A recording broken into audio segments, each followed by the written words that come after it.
começar, nós vamos, então, fazer a prece que Cristo nos ensinou, para poder dar a palestra de hoje, pedindo que Deus, Jesus, Espiritário da caminho, que sempre está conosco, possa nos envolver, nos amparar, e também aqueles que, de alguma forma, não puderam estar aqui presentes, aqueles que estão nos hospitais, nos asilos, enfim, onde se encontraram e necessitaram, que essa prece possa envolver e amparar. Pai nosso, que está no céu, santificado seja o teu nome. Venha a nós, Senhor, o teu reino, seja feita, Pai, a tua vontade na terra como no céu. O pão nosso de cada dia nos dai hoje, perdoa, Pai, as nossas dívidas, assim como nós perdoamos aos nossos irmãos pecadores, e não nos deixes cair nas tentações do mundo, mas livra-nos de todo mal, que assim seja. E assim, Senhor, em teu nome, em nome de Jesus. Manuel Francisco da Luz, nosso guia todo, nós vamos por abertos trabalhos da palestra de hoje. Nós vamos ter a nossa irmã Marinha Pereira, que é lá do Centro Espírita Filhos de Maria, né? Maria Areia, fica à vontade de palestrar. Olá, meus amigos e minhas amigas, boa noite, sejam todos muito bem-vindos, todas muito bem-vindas. Que bom que nós estamos aqui essa noite reunidos, depois de alguns percalços que a nossa cidade enfrentou essa semana, reunidos para falar de um dos assuntos mais importantes que nós temos, que é falar sobre famílias. Um dos propósitos da doutrina espírita para a humanidade é desenvolver os potenciais que o Criador deixou depositados dentro de cada um de nós. E para que ocorra o despertar desses potenciais, Deus nos criou seres sociais para viver em sociedade, porque é em contato que nós temos com o outro que nós conseguimos identificar a luz que nós temos, mas também as sombras que ainda existem dentro de nós. E Deus, em sua infinita sabedoria, quis que o primeiro e mais importante contato social do homem começasse dentro de casa. Então, é dentro da família que nós temos o nosso primeiro e mais importante contato social.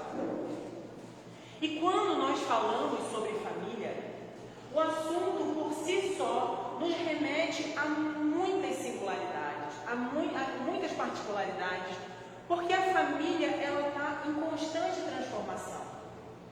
E isso por muitas questões, sejam políticas, sociais, econômicas, culturais, históricas e por aí vai. Mas mesmo diante de todas essas transformações, a família nunca deixou e nunca deixará de ser a base estruturante para o nosso progresso. Lá na questão 774 do Livro dos Espíritos, Kardec pergunta assim: há pessoas que do fato de os animais, ao cabo de certo tempo, abandonarem suas crias, deduzem não serem os laços de família entre os homens, mais do que resultado dos costumes sociais, e não efeito de uma lei da natureza. Que devemos pensar a esse respeito? Os espíritos respondem assim: diverso dos animais é o destino do homem, porque então quererem identificá-lo com estes. Há no homem alguma coisa a mais além das necessidades físicas, a necessidade de progredir. Os laços sociais são necessários ao progresso e os de família mais apertados tornam os primeiros. Eis porque os segundos constituem uma lei da natureza. Quis Deus que por essa forma os homens aprendessem a amar-se como irmãos. Qual a mensagem que os espíritos nos trouxeram com essa questão? Que é pela vida em sociedade que eu me torno uma pessoa melhor. Que é pela vida em sociedade que eu me aperfeiçoo. Aristóteles nos dizia isso. Nós somos seres sociais e sem isso não haveria progresso pessoal. E por ser a família o nosso primeiro e mais importante contato social, é lá que nós encontramos as nossas pedras de toque. melhor, os nossos principais desafios que nós escolhemos antes de reencarnarmos. Ai, Marina, eu não escolhi esses desafios. Imagina, você não sabe como é dentro da minha casa. Nós escolhemos. Lá na questão 258 do Livro dos Espíritos, nos fala mais ou menos assim: quando nós ainda estamos no plano espiritual, antes de iniciarmos uma jornada no plano terreno, nós escolhemos o gênero das provas pelas quais nós iremos passar. É claro que a escolha dessas provas vai depender do grau de maturidade de cada espírito, mas nós, muitos de nós, participamos do nosso planejamento reencarnatório. Então, nós não estamos aqui à toa.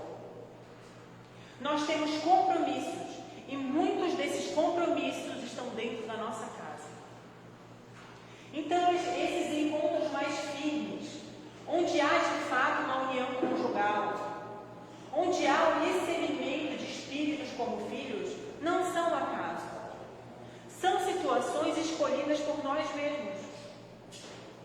Lá no livro Constelação Familiar, uma psicografia do Divaldo, ditado pela benfeitora Joana de Ângeles, Joana nos diz assim: esse grupamento familiar não é resultado casual de encontros apressados no mundo físico, havendo ocorrido nas esferas espirituais antes do renascimento orgânico, quando são desenhadas as programações entre os espíritos comprometidos, positiva ou negativamente, para os ajustamentos necessários ao progresso a que todos nós nos encontramos submetidos.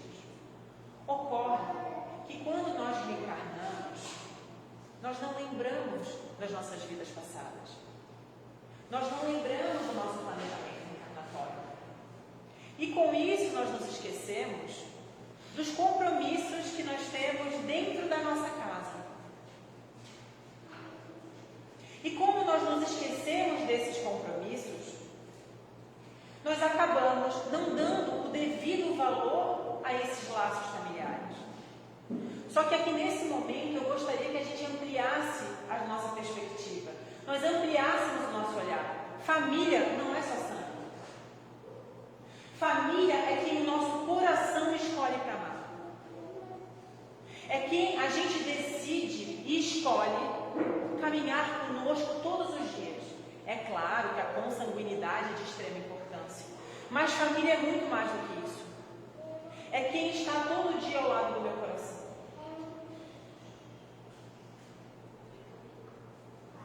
Então a gente precisa ter esse olhar para que a nossa conversa siga uma linha convergente nesta noite.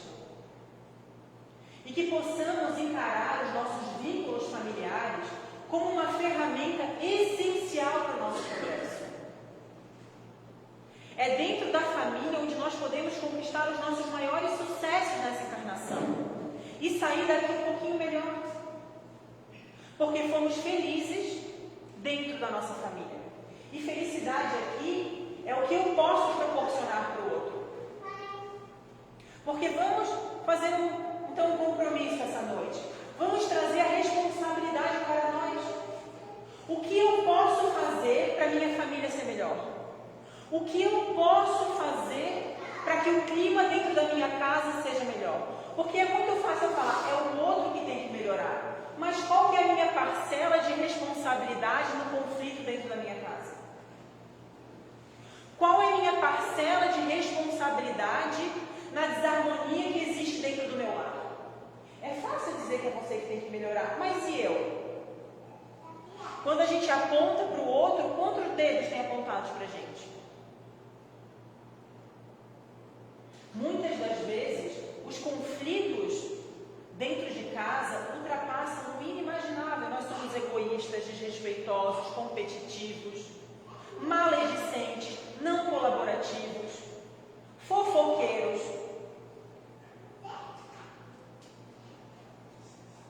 O que eu posso fazer para ser melhor então? Às vezes é ficar em silêncio e não deixar que a briga continue. E quando a gente fala em conflito dentro de casa, nós não estamos falando só de violências físicas, verbais. A gente está falando até do pensamento de raiva que a gente emana para o ambiente. É claro familiar é permeado por diversas nuances. E uma delas é a intimidade. É a espontaneidade. Dentro de casa nós somos mais espontâneos. Nós temos mais intimidade. E a espontaneidade ela é linda. Porque a gente é quem a gente é.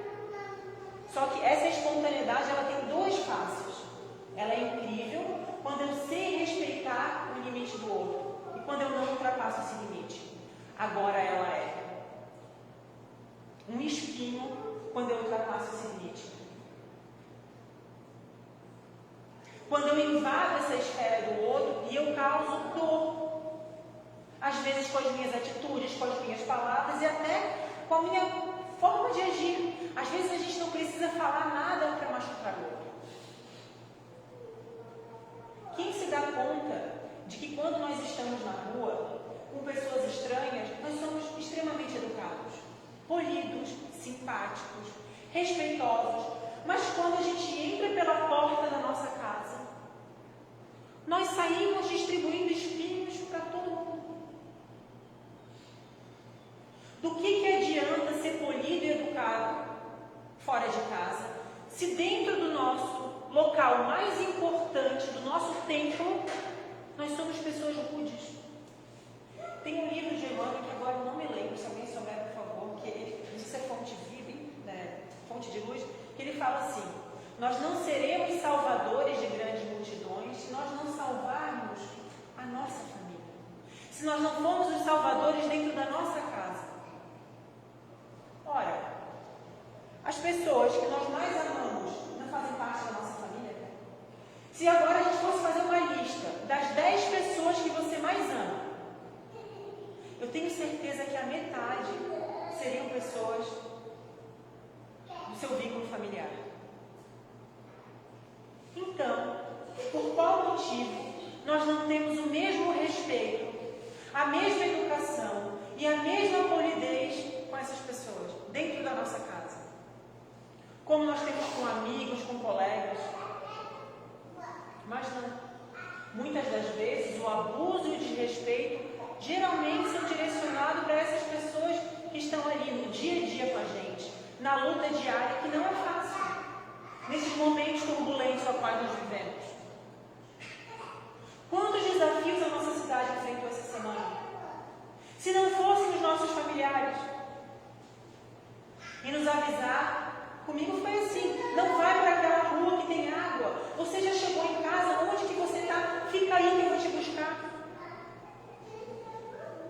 Que bom que nós temos com quem contar. E a nossa família. O convívio familiar é um pequeno exemplo do que nos espera, porque nós vamos viver em sociedade por todas as nossas encarnações, por toda a eternidade.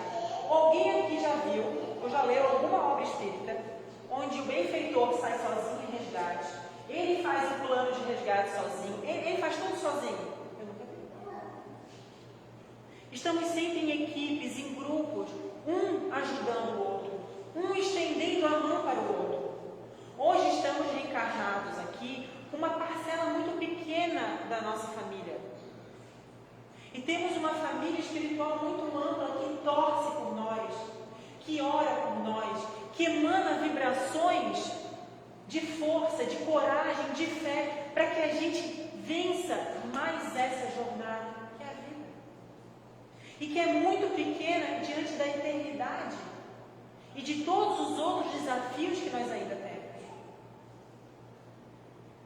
E nós, espíritas, sabemos que a família ela é formada por um grupo de espíritos ligados pelo laço de afeto, pelo laço de amor, e que decidem reencarnar juntos para se ajudarem mutuamente, mas também é formada por espíritos pelos quais nós temos problemas lá no passado, e que justamente estão na mesma família para que possam reparar esses problemas. E são irmãos com problemas com irmãos, pais que têm problemas com filhos, filhos que têm problemas com pais, tios e por aí vai. Mas que justamente estão na mesma família para que possam tentar se reajustar e diminuir esse débito. É aí que a nossa responsabilidade dobra. Porque é dentro da nossa casa que nós podemos encontrar os nossos maiores desafetos. Espíritos, como a gente combinou que a responsabilidade é nossa essa noite, espíritos com os quais nós tivemos grandes problemas e que nós prejudicamos.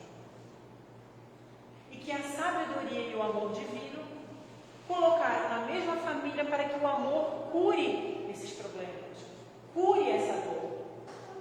Ou a família não é um local de cura, ou a família não é um local de combate de egoísmo. Quantas mães e pais aqui deixaram de estudar, ou de investir na sua casa, de investir no seu futuro para que o filho estudasse? Quantas mães e pais aqui têm histórias suas ou dos seus pais que eram os últimos a comer para ver se sobrava comida e aí eles comiam?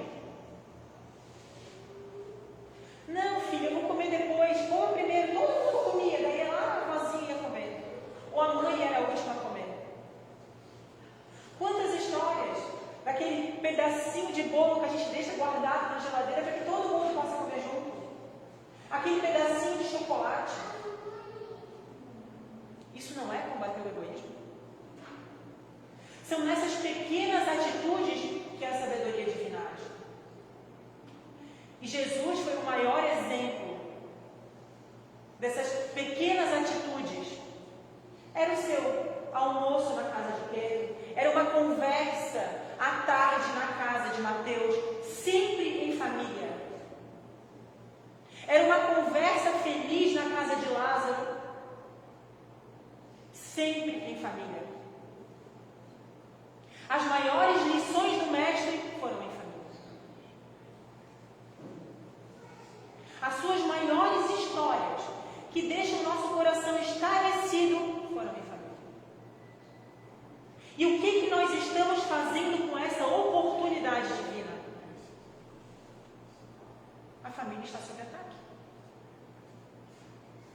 E isso por diversas questões, sem nenhuma crítica aqui. A música mais tocada hoje no Brasil incentiva a formação da família?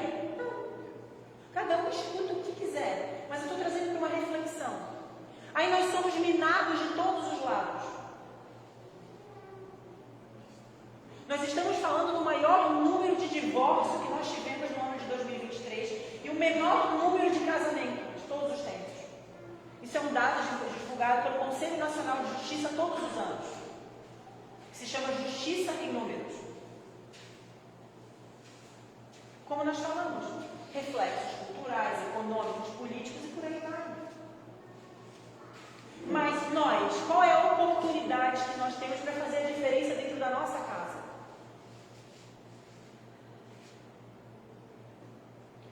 No Evangelho segundo o Espiritismo, no capítulo 4, nós temos a seguinte mensagem: os que encarnam numa família, sobretudo como parentes próximos, são, as mais das vezes, espíritos simpáticos ligados por anteriores relações, que se expressam por uma afeição recíproca na vida terrena.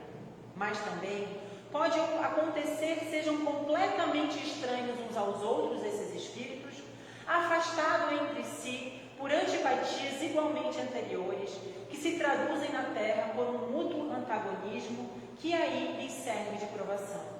Ou seja, cada um de nós tem exatamente a família que precisa para evoluir.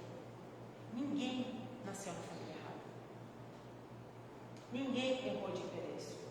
Nós estamos no local exato, no momento exato, com as pessoas certas para que a gente possa desenvolver as nossas virtudes, desenvolver habilidades necessárias para o nosso progresso.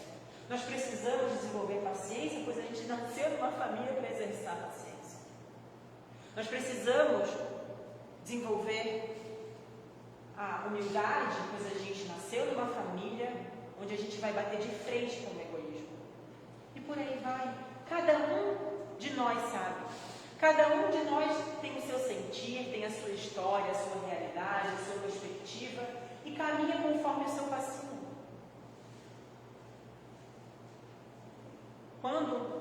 Há várias interpretações para essa passagem, mas quando a gente fala sobre a porta estreita, é caminho difícil, mas o mais certeiro para a nossa vida. Só que dá para a gente tirar outra interpretação dessa passagem. A porta estreita também pode dizer que uma parte da minha evolução é meu autodesenvolvimento, meu autoconhecimento, meu autoaperfeiçoamento, o que eu faço para melhorar as minhas habilidades. Mas a outra parte da minha jornada é o meu relacionamento com o outro. É como eu me relaciono com o outro. E como está esse relacionar? Eu estou dando ao meu lado luz ou eu estou dando ao meu lado sombra? Emmanuel nos fala que nós somos espelhos uns dos outros. Aquilo que me incomoda no outro é aquilo algo que eu preciso melhorar. Eu reclamo da bagunça em casa, mas eu também sou bagunceira. Agora, aquilo que eu vejo no outro não me incomoda é uma conquista minha. Uma virtude que eu já conquistei e que eu estou apto ou apta a ajudar o outro. Através do exemplo, dentro da minha casa. Por isso é que nós precisamos entender as nossas relações familiares como as relações mais preciosas para o nosso progresso, para o nosso melhoramento, para o nosso crescimento e progresso moral. Tem uma história do Chico, que é muito linda, que é do livro Lindos Casos de Chico Xavier, onde Chico estava lá nas remediações de Pedro Leopoldo e ele foi chamado por um casal para ir até a sua casa porque a situação na casa estava deplorável. Eles brigavam muito, era muita violência, muito conflito, os filhos também estavam em completa desarmonia. E Chico disse sim, disse que iria lá conversar com aquele casal. Quando ele entrou pela porta da frente da casa, ele viu em cima da mesa da cozinha várias bananas maçãs, que era aquele mais gostou. E ele pensou assim, só pensou, ai, tomara que eles me dêem uma bananinha, porque eu adoro essa maçã. Mas ele foi fazer o atendimento, a situação ficou séria e ele esqueceu da banana. Enfim, no adiantado do atendimento, ele olha para a porta da rua e vê dois espíritos zombeteiros conversando e falando assim, vamos entrar e comer aquela banana? Vamos. Os espíritos entram na casa da família, comem todas as bananas que estão na mesa e vão embora. Chico ficou assim, o que aconteceu aqui? Emmanuel, me oriente. Então Emmanuel aparece para Chico e fala assim, Chico, esses espíritos zombeteiros entraram e comeram as bananas. E isso, Chico, só acontece em casas onde há desarmonia, onde há conflito, onde há intriga, onde há confusão, onde a família não busca caminhar para o mesmo lado, mas é cada um puxando para lados opostos. Agora, Chico, essas bananas desvitaminadas só vão fazer mal para as pessoas que a comerem. Aí ele continua a explicação que é bem bonita. Agora, como está a casa de vocês?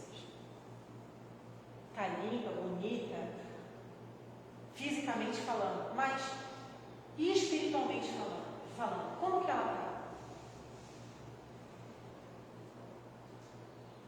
Isso é uma reflexão que a gente precisa trazer para o nosso dia a dia. Porque o lar é o tempo mais sagrado que nós temos, é o local onde a gente se restabelece das lutas diárias, é onde a gente deita na nossa cama e sai do desdobramento para continuar os nossos trabalhos e ao encontro daquilo que a gente se assemelha. Quais são as nossas afinidades? Como anda vibrando o nosso pensamento? É claro que isso vai refletir dentro da nossa casa.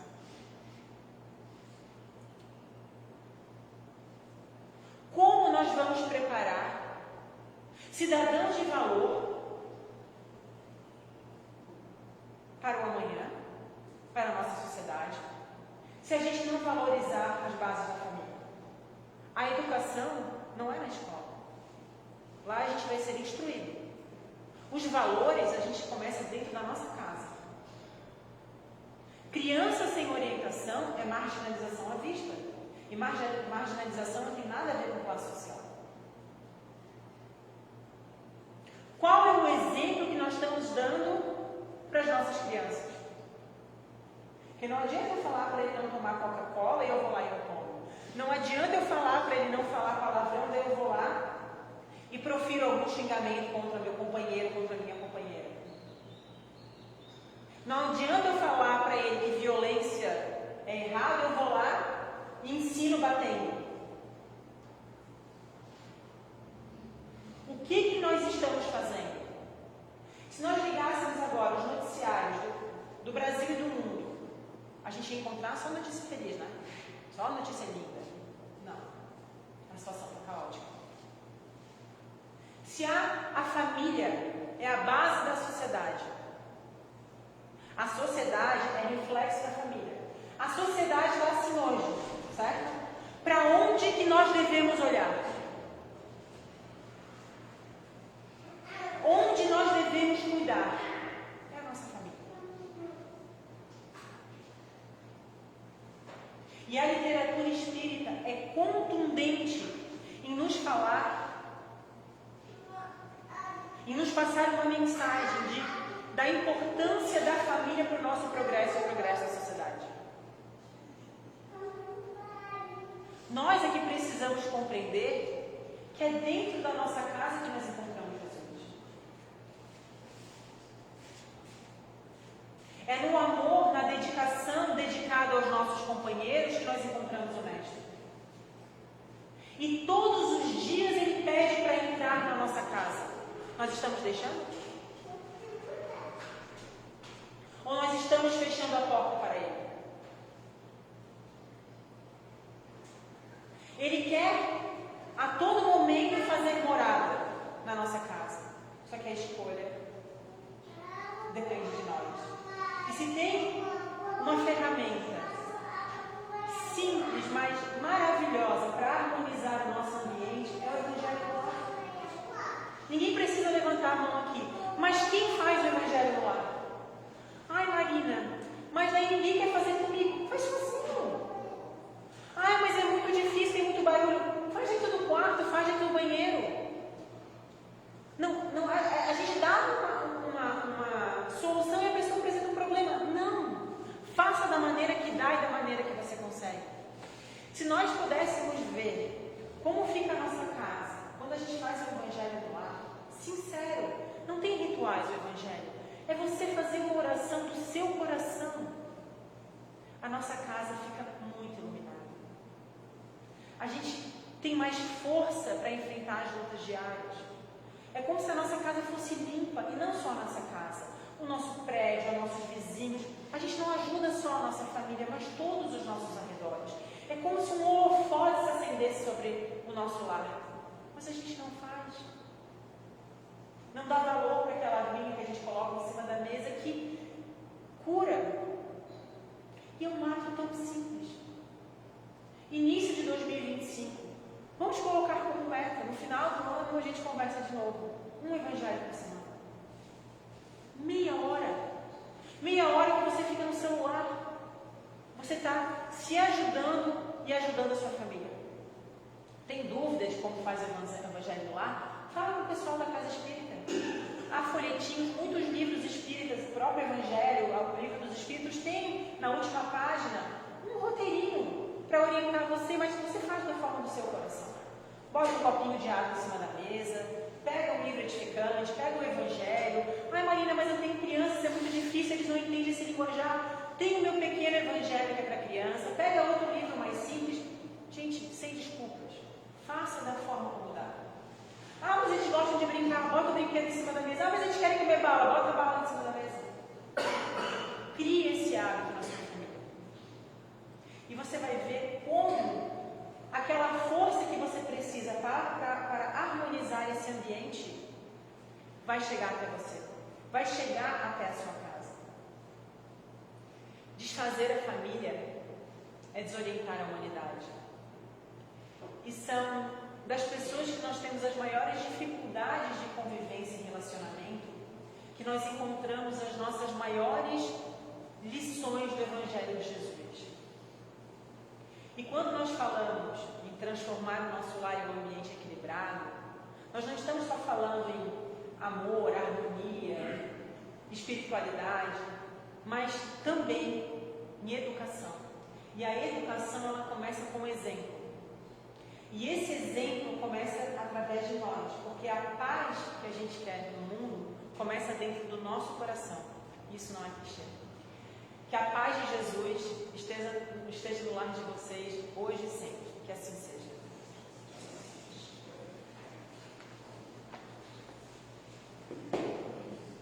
Deixa eu dar um recadinho.